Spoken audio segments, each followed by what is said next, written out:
tumigil na ako. Ngunit ako'y nagbalik. Nagbalik upang aking nararamdaman ay aking ipagpatuloy. Nakilala kita sa panahon na ako'y buo. Sa panahon, di na ako sugatan. At nagdurugo ang puso ko. At kagaya ng dati, sa isip ko ay wala ka. Ngunit bakit ngayon, naglalaro ka sa aking isipan? Palagi kitang nakikita. Yun bang walang puwang ang iba? Ngunit sa hindi ko inaasahan pagkakataon, umantong ako sa ganito. Alam kong wala ang tayo. Ngunit sa maiksing panahon, nakikita kita, nakakausap. Ako'y unti-unting napapalapit sa puso mo. At hindi ko maiwasan na ako'y mahulog sa iyo. Sinubukan kong iwasan kita. Sinubukan kong pigilan ang nararamdaman ko. Ngunit hindi ko kayang ipaliwanag kung ano nga ba ito. Nararamdaman ko at tuluyan akong nahulog sa iyo. Gusto kong magalit sa sarili ko. Gusto kong magwala. Gusto kong sabihin sa iyo, bakit ka pa dumating sa buhay ko? Tahimik ang buhay ko nang wala ka. Ngunit bakit ngayon, ako'y nagkakaganito ng dahil sa iyo? Hinahanap ko ang presensya mo. Hinahanap ko ang bawat pagtawag mo. Ang bawat pag-message mo. Sa madaling salita, hinahanap-hanap ka ng puso ko. Nasasaktan ako kapag wala ka sa akin ang atensyon mo. Gusto kong magtampo. Gusto kong magalit. Gusto kong isumbat na asan ka na. Ngunit naalala ko na wala nga pala ang tayo. Ngunit kailangan ko nang tigilan ito. Kailangan kong tapusin na ang kahibangan kong ito. At kailangan kong tigilan itong nararamdaman ko. Kasi ang hirap ng salitang tayo, ngunit walang sigurado. Ang sakit-sakit. Masakit ang mga salitang bibitawan na kita. Ayoko na. Tama na. Tigilan na natin ito. Ngunit alam ko sa sarili ko na hindi ko kaya. Hindi mo lang alam kung gaano kasakit ang nararamdaman ko sa mga sandaling ito. Ngunit kailangan kong pigilan ang aking nararamdaman para sa iyo. Sapagkat kung ipagpapatuloy ko ito, pareho lamang tayong masasaktan.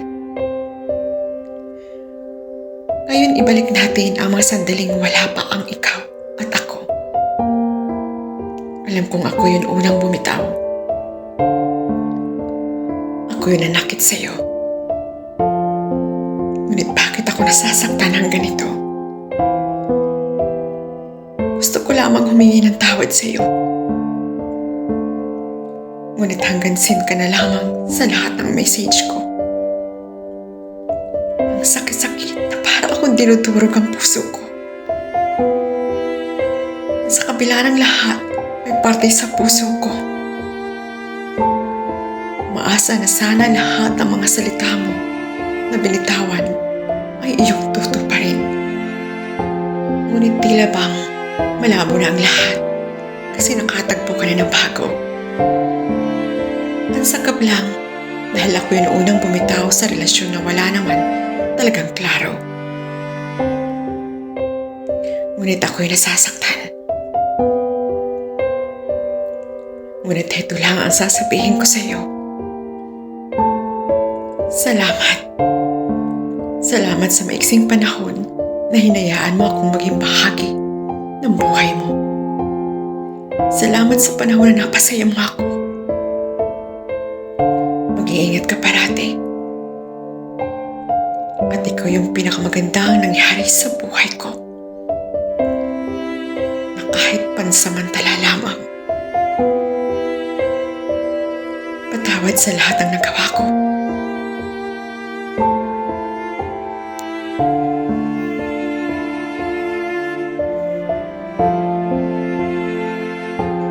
Ilang beses kong sinubukan lumaban. At ilang beses rin akong nabigo. Yung bang pagkaramdam na nalulunod ako sa kawalan. Pinipilit kong buuhin ang pera-peraso kong sarili. Ngunit bawat pagpilit kong buuhin at sa bawat pagsubok ay mas lalo kong nararamdaman ang paglayo ng buong pagkatao kong naging pera-peraso. Sinubukan kong ngumiti sa ibang tao at ikubli ang bawat pait sa labi. Sinubukan kong ihakbang palayo ng palayo. Iniwanan ko ang sakit. Iniwanan ko ang lahat ng alaala. At iniwanan ko ang kirot. Ngunit saan man ako mapadpad, dala-dala ko ang bigat sa dibdib.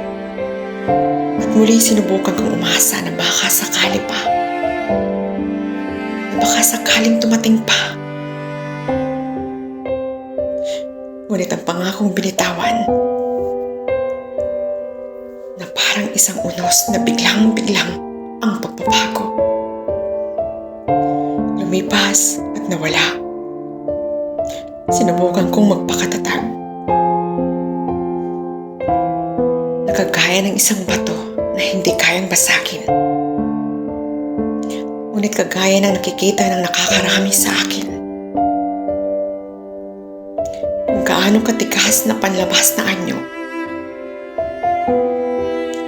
ay siya rin sa loob ay isang pera-persong basag na salamin.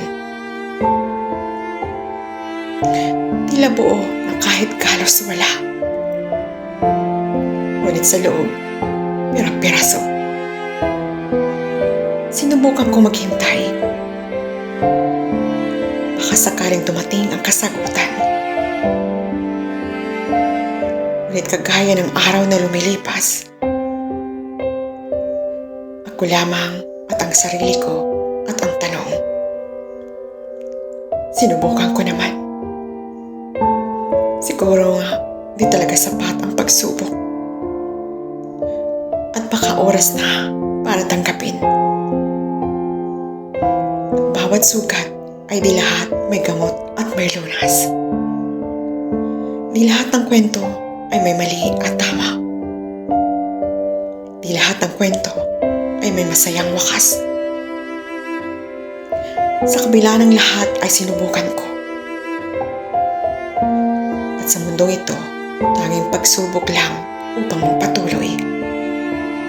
Sa buhay natin, minsan may mga bagay na kailangan natin tanggapin at subukan upang malaman natin kung sa dulo kung tayo ba ay mananalo o matatalo. At tanggapin kung ano man ang pagsubok para sa atin.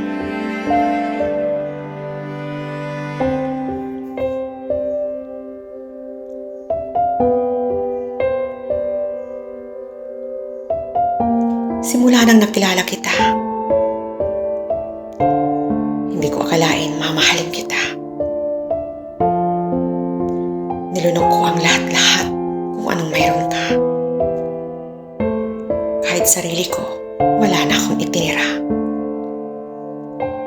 Na kahit alam kong mali,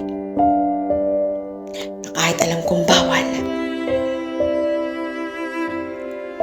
ngunit minamahal pa rin kita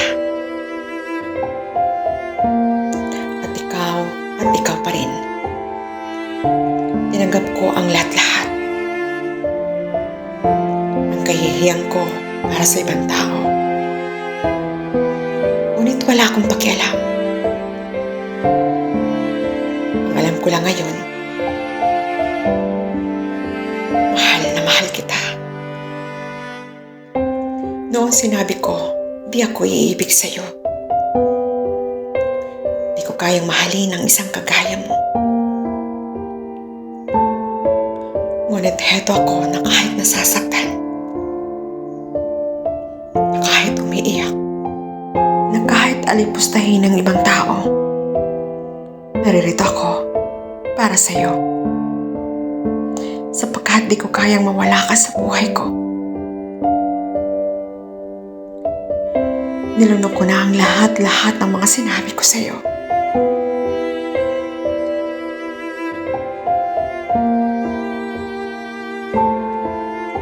Para akong nasa kawalan. Hindi ko alam kung mananatili ako o ipagpapatuloy ko. Ulit-ulit akong lumilingon.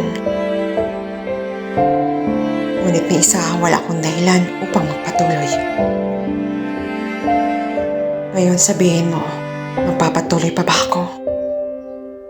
Tama pa ba ang ginagawa ko? Hindi ko nararamdaman. Mahal pa ba?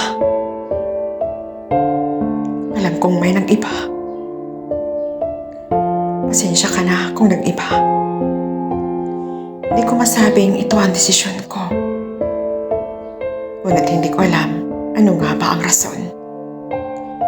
Siguro ito lamang ang dahilan kung bakit ako umaabot sa puntong yun unti-unting nawawala ng pagmamahal sa puso ko. Unfair ba ako? Baka hindi patas. Ngunit hindi ko sinasabing ito yung magwawakas. Ang mali ko lang, hindi ko alam kung paano ko ipagpapatuloy ang kagaya ng dati. Patawarin mo ako kung dumating tayo sa ganito. Hindi ko inaasahan na ang dating napakasayang relasyon ngayon nag-iba. Ngayon yung dating puno ng pag-iibigan, ngayon kasing lamig na ng hangin kung dumadamping. Patawarin mo ako. Ngunit hanggang dito na lang. Yung pagmamahal ko na unti-unti nang nauubos sa puso ko.